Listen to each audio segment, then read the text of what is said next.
அன்பான நேயர்களே, எனது இனிய வணக்கங்கள். இந்த வீடியோவில் முக்கியமான ஒரு விஷயத்தை பற்றி பேச போகிறோம். அது என்னன்னா, இப்போ திருமணங்கள் மிகவும் நடப்பது கஷ்டமான நிலையில் இருக்கிறது. ஆண்கள் நிறைய பேர்களுக்கு கல்யாணம் ஆகாமல் இருக்கிறது. பெண்கள் நிறைய படித்து விடுகிறார்கள்.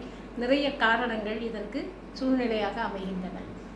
இதில் பழைய காலத்துப்படி பஞ்சாங்கம் பார்க்குறது, பழைய பஞ்சாங்கம்னு சொல்லுவாங்க. அது மாதிரி நம்ம இதெல்லாம் ஜோசியம்லாம் பார்க்கணுமா, ரொம்ப அவசியமா, எப்படி இருந்தாலும் பரவாயில்லன்னு கல்யாணம் பண்ணிக்கலாமா அப்படின்னு பல பேர் யோசனை பண்ணுறாங்க. வயசுக்கு ஆயிடுச்சு, அதை பற்றி கவலை இல்லை, அதனால் ஜாதகத்தை பார்க்க வேண்டிய அவசியம் இல்லைன்னு சில பேர் சொல்கிறாங்க. என்னை பொறுத்தவரையும் பராஷர் அப்படிங்கிற ஒரு ரிஷி அவர் எழுதினது தான் நான் அஸ்ட்ராலஜி ஃபாலோ பண்ணுறேன். இதில் நமக்கு கல்யாணத்துக்கு 5 பொருத்தம் ரொம்ப இம்பார்ட்டண்ட்டு. அதாவது தினப்பொருத்தம், கணப்பொருத்தம், யோனி பொருத்தம், ராசி பொருத்தம், ரஜ்ஜு பொருத்தம். தினப்பொருத்தம்னு சொன்னாக்க பெண் நட்சத்திரத்திலிருந்து ஆண் நட்சத்திரம் வரை எண்ணும் பொழுது சரியானதாக அமைய வேண்டும். கணப்பொருத்தம் என்று சொன்னால் 3 கணங்கள் இருக்கிறது. ராட்சச கணம், தாமச குணம், மனுஷ கணம் என்று. இந்த 3 கணங்களில் நல்ல கணமாக இருந்ததுனாக்க அதில் கல்யாணம் பண்ணினாக்க நல்ல அண்டர்ஸ்டாண்டிங், நல்ல இது இருக்கும். ஆனாக்க இது ரொம்ப கஷ்டம், ரேர். ஏன்னா 27 நட்சத்திரத்தில் ஒரு 9 நட்சத்திரம் மொத்தம் சேரவே சேராது இது ராட்சச கணத்தோட. அப்படி இருக்கிற பட்சத்தில் அதை என்ன பண்ணுறது? அதனால் அதை மட்டுமே நம்ம ஃபேஸ் பண்ணக்கூடாது. வேறு ஏதாவது இது மேட்சிங் இருந்ததுன்னா அதை பார்த்து நம்ம செய்யலாம். அடுத்தது ராசி பொருத்தம். ஒரு பெண்ணுடைய ராசிக்கும் ஆணுடைய ராசிக்கும் நட்பாக இருக்கிறதா, அதனுடைய திருஷ்டி நன்றாக இருக்கிறதா, அது எந்த இடத்தில் எந்த வீட்டில் அமைந்திருக்கிறது, அதற்கு யார் லார்டு கடவுள் அப்படிங்கிறத பற்றியெல்லாம் நம்ம யோசனை பண்ணி ராசி பொருத்தத்தை பார்த்தாக்க அதுவும் ரொம்ப இம்பார்ட்டண்ட். அடுத்தது ரஜ்ஜு பொருத்தம். ரஜ்ஜு பொருத்தத்தில் 4 பொருத்தம் இருக்கிறது. இது ரஜ்ஜுவில் என்னன்னு கேட்டாக்க நமக்கு ரஜ்ஜு பொருத்தத்தில் சிரசு ரஜ்ஜு, கண்ட ரஜ்ஜு, ஊரு ரஜ்ஜு, பாத ரஜ்ஜு அப்படின்னு இருக்குது.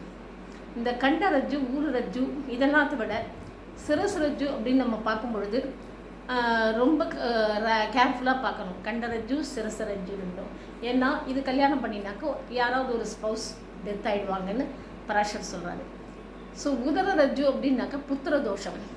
இந்த புத்திர தோஷத்துக்கு உதர ரஜ்ஜு மட்டும் காரணம் இல்லை, வேறு எத்தனையோ காரணங்கள் கூட வரும்.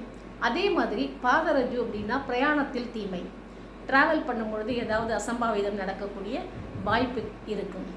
எனவே இந்த பொருத்தங்களை ரொம்ப இம்பார்ட்டண்ட்டாக நம்ம பார்க்கணும்.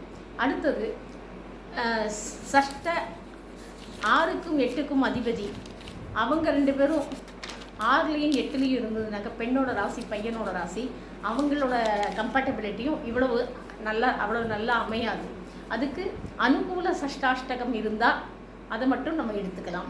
இப்படி இந்த ஜாதக ரீதியாக ஏன் எடுத்துக்கணும், எப்போ வயசுக்கு அப்புறம் இதெல்லாம் பார்க்கணுன்னு அவசியமா அப்படின்னு நீங்கள் ஒரு கேள்வி கேட்கலாம். அதற்கு ஒரே பதில், விதிக்கப்பட்ட விதியானது எப்பொழுதுமே மாறாது.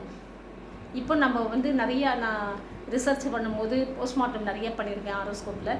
அதில் பார்த்தாக்க நிறைய பேருக்கு இந்த ஸ்பௌஸ் தோஷம் இருந்ததுனாக்க பார் கல்யாணம், அதாவது எப்போ நடந்தாலும் கல்யாணத்தில் சக்ஸஸ்ஃபுல்லாக இருக்காது.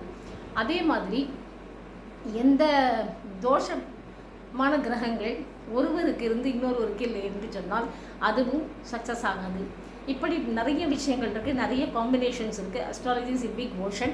அதை படித்து புரிஞ்சுக்கிறது ரொம்ப கஷ்டம். அப்படி எல்லாத்தையும் நம்ம படித்து புரிஞ்சு அதன்படி நடக்கணுன்னாக்கா அதுவும் ரொம்ப கஷ்டம்.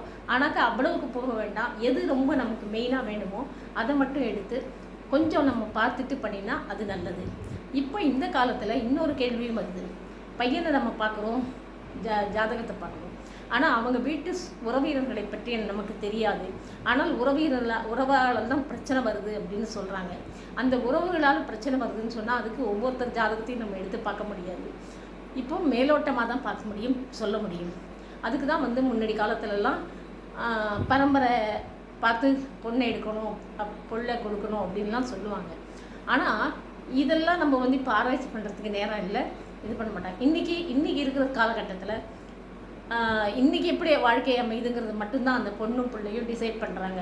நாளையை பற்றி அவங்களுக்கு கவலை இல்லை, சொசைட்டியை பற்றி கவலை இல்லை. ஆனாலும் கூட பெற்றோர்களுக்கு இந்த கவலைகள்லாம் இன்னமும் இருந்து கொண்டு தான் இருக்கிறது. அவர்களுக்காக குழந்தைகளும் கொஞ்சம் கோஆப்ரேட் பண்ணணும். ஜாதகங்களை பார்த்து எந்த பரிகாரங்களை செய்தால் நமக்கு சரியாக இருக்குமோ அந்த பரிகாரங்களை, சின்ன சின்ன பரிகாரங்கள் நாம் செய்து தினமும் இறைவரை வழிபட்டு அவருடைய வாழ்க்கையை சரியாக சீர்திருத்தி கொள்ள வேண்டும் என்று கேட்டுக்கொள்கிறேன். அடுத்து இன்னொரு முக்கியமான விஷயம் என்னன்னு கேட்டாக்க, என்னோடய வீடியோவை சப்ஸ்கிரைப் பண்ணுங்கள். நான் வந்து எப்போவுமே கேட்டதில்லை, இன்றைக்கி நான் சொல்கிறேன். ஏன்னா நிறைய விஷயங்களை கொஞ்சம் கொஞ்சமாக சொல்கிறதோட அதை கலோக்கியெல்லாம் யதார்த்தமாக சொல்லி புரிய வைக்கணும்னு நான் ஆசைப்படுறேன். ரொம்ப கஷ்டப்பட்டு யாருக்கும் புரிஞ்சிக்க வேண்டிய அவசியமே இல்லை. சிம்பிள் டாக், அவ்வளோதான். அதை மேலோட்டமாக நீங்கள் கேளுங்க. ஆனால் சிந்தனையில் அசை போடுங்க. நல்லா உங்களுக்கு தெளிவு கிடைக்கும், நிறைய தெளிவு கிடைக்கும். அதனால் நீங்கள் கண்டிப்பாக என்னோடய வீடியோவை தொடர்ந்து பாருங்கள். அடுத்த வீடியோவில் சந்திப்போம். வணக்கம்.